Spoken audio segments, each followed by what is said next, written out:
Названието Акстър за голяма част от присъстващите в тази аудитория е много близко, защото повече от 15 години вече колектива, ръководен от доцент Моско Аладжем, работи в областта на информационните системи, които комплексно обслужват различните дейности на общинските и областни администрации.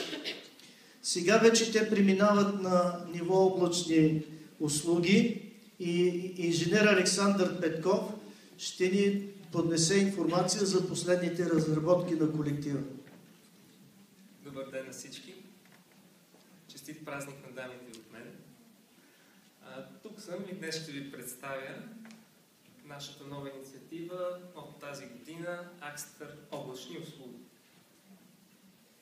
Първо ще ви разкажа накратко за програмният комплекс Акстър, какви продукти предлагаме. След това ще ви разкажа за нашата визия за 2013 година, свързана с облачните услуги. Ще ви представя накратко няколко актуални продукта. Ще поговорим за софтуерът под наем като алтернатива на облачната услуга и ще ви кажа за някои от възможностите на географската информационна система на Акстър. Първо, програмният комплекс Акстър. Вероятно много от тези продукти са ви познати. Общински имоти, наеми, каса, местни данъци, такси, договори, обществени поръчки, хранене, детски градини, социални домове. Това са продуктите от групата Back Office. Акстър има дългогодишна традиция в областта на географските информационни системи с универсалният Акстър GIS и с специализираните Акстър Кадастър и Акстър улично осветление. Акстър e-подпис, Акстър Офис и Акстър PKI са от групата Front Office. Акстър SMS, публични регистри, които позволяват информацията от останалите системи да се публикува в интернет. Акстър кметства за достъп на кметствата, веб услуги, WebGIS, Web портал. Това са продуктите от групата Web. Акстър Control е един продукт, който следи състоянието на цялата информационна система на общината и в случай, че открие някакви проблеми, например не се е направил архив, известява администраторите. Колкото повече такива продукти има в една община, толкова по-автоматизирана е нейната работа. Ние направихме един анализ за нашите клиенти, колко продукта има всяка една община и какво установихме. 90 общини имат между 4 и 7 продукта. Едва 15 общини имат 8 или повече и цели 40, бих казал, изостават в автоматизацията, като имат само между 1 и 3. Какви са проблемите, защо толкова бавно навлиза софтуера в общините? Тенденцията все пак е положителна, нека да кажем това. Общините си купуват между 1 и 2 продукта на година, но с това темпо пълната автоматизация ще дойде след 10 години. Трябва по някакъв начин да забързаме нещата. Първо, какви са проблемите? От една страна, поддържането на сървърната инфраструктура е вторична дейност за общините. Това, че имате хубав дейта център, няма да помогне по никакъв начин на гражданите, няма да помогне директно и на вас. Това е по-скоро тежест за вас. Другият проблем е чисто финансов. Закупуването на софтуер е свързано с големи предварителни инвестиции в хардуер и в софтуер. Какво решение предлагаме ние? Според нас облачните услуги могат да решат тези проблеми, защото те позволяват оптимизиране на разходите и внедряване на необходимия софтуер с минимални предварителни инвестиции. Какво представляват облачните услуги? Имаме един защитен, мощен, хубав дейта център, който може да поеме всички необходими заявки. Общината има достъп до този дейта център, където е нейния софтуер, срещу сравнително малка месечна такса. Служителите работят изцяло през интернет. Гражданите, които искат да използват публичните услуги на общината, също ги достъпват през интернет. Те се намират в дейта центъра. Много важно е, когато се предоставят облачни услуги, да имаме гаранция за това, че няма да има отпадане на услугата, ще има достатъчно капацитет в центъра за данни да бъдат изпълнени нарастващ брой заявки и така нататък. Затова изградихме партньорства с водещи хостинг компании, които разполагат със собствени центрове за данни. Заедно сме убедени, че можем да предоставим на общините адекватно, достатъчно стабилно решение, така че да няма отпадане, да има достатъчно капацитет всички заявки да бъдат изпълнявани в срок. И така, защо да използваме облачни услуги? Първо, вашата работа ще бъде улеснена. Администрирането на сървърите ще се поема от нас. Инсталация на работните станции на компютрите няма да има и работата на администраторите във връзка с поддържането на информационни системи ще бъде улеснена. От друга страна, ще получите софтуера веднага, ще започнете да работите, няма да се налага да плащате големи суми на куп. Ето един продукт, който можете веднага да внедрите по тази схема. Axtar договори е система, която автоматизира процесите по управление на проекти, възлагане на обществени поръчки, управление на сключени договори, по отношение на срокове, плащания, метрики, дейности. Системата ви известява, когато наближава срок, време да бъде извършено плащане и така нататък.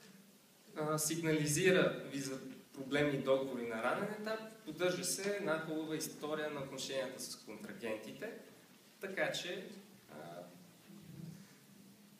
да нямате проблеми. Основните функции на системата са регистриране на проекти, договори, обществени поръчки, имаме анексиране, имаме изготвяне на план на плащанията, имаме регистриране и одобрение на заявки за плащания, следене на етапи и срокове за изпълнение, следене на доставено ниво на обслужване или качество на обслужване. Поддържат се множество справки и анализи, някои от тях са върху активните договори, да кажем, наближаващите крайни срокове, кои са фактурите, които са дошли и чакат одобрение, кои са чакащи плащания, какви плащания ни предстоят в следващия месец, 2-3, какви приходи съответно можем да очакваме, ако сме бенефициент по някакви програми в следващите месеци и много други. Друг интересен продукт е Axtar Web услуги. Това са електронни услуги.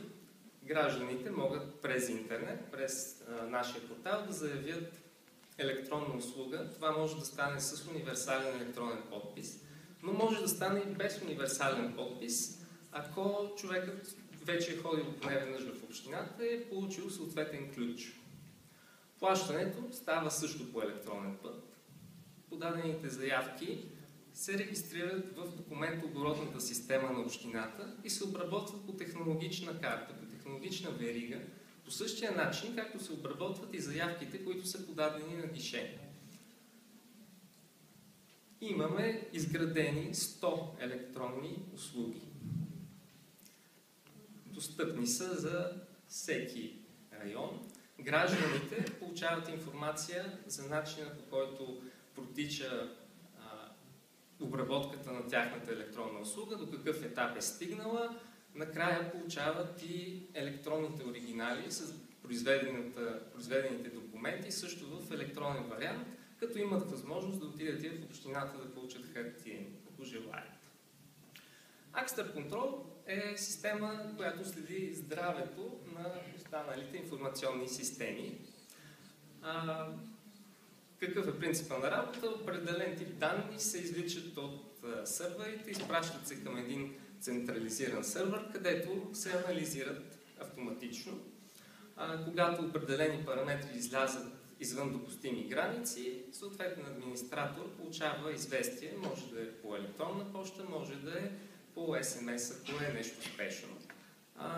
За всички системи, които се намират в облака на Axtar, тази система ще работи автоматично, освен това я предлагаме и отделно за общините, които имат собствени сървъри. Алтернатива на облачните услуги в някаква степен е софтуерът под наем.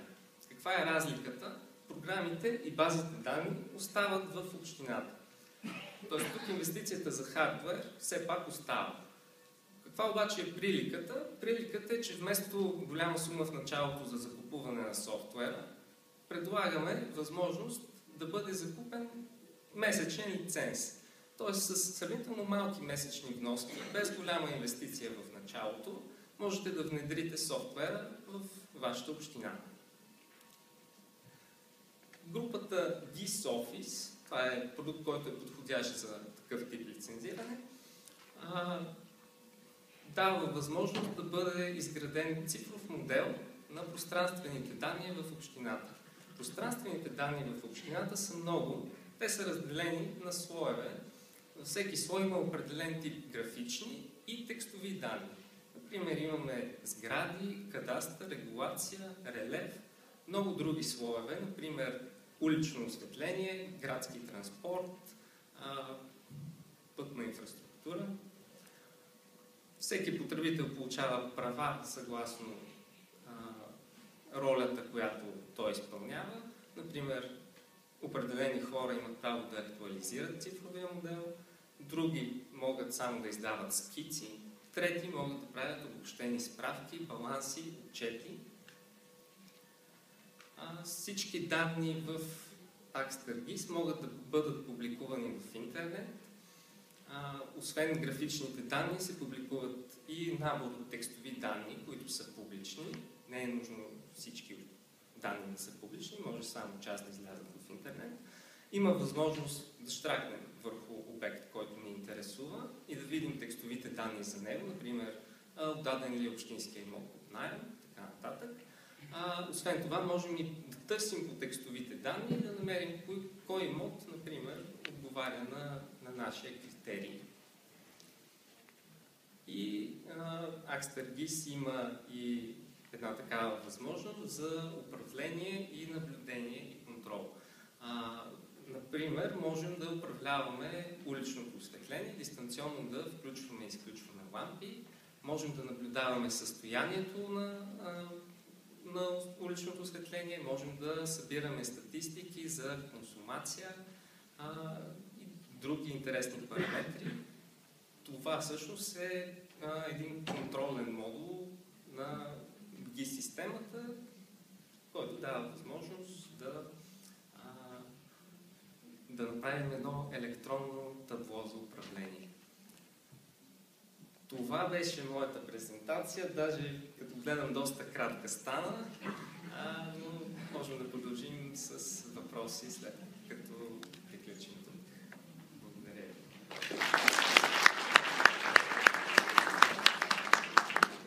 И аз благодаря, господин Петков. Както виждате, една изключително широка гама от продукти, насочени към нуждите както на общинските, така и на областни администрации и на централната държавна администрация, разбира се, там където отделните модули влизат в обекта на задължение и правомощи на съответната администрация.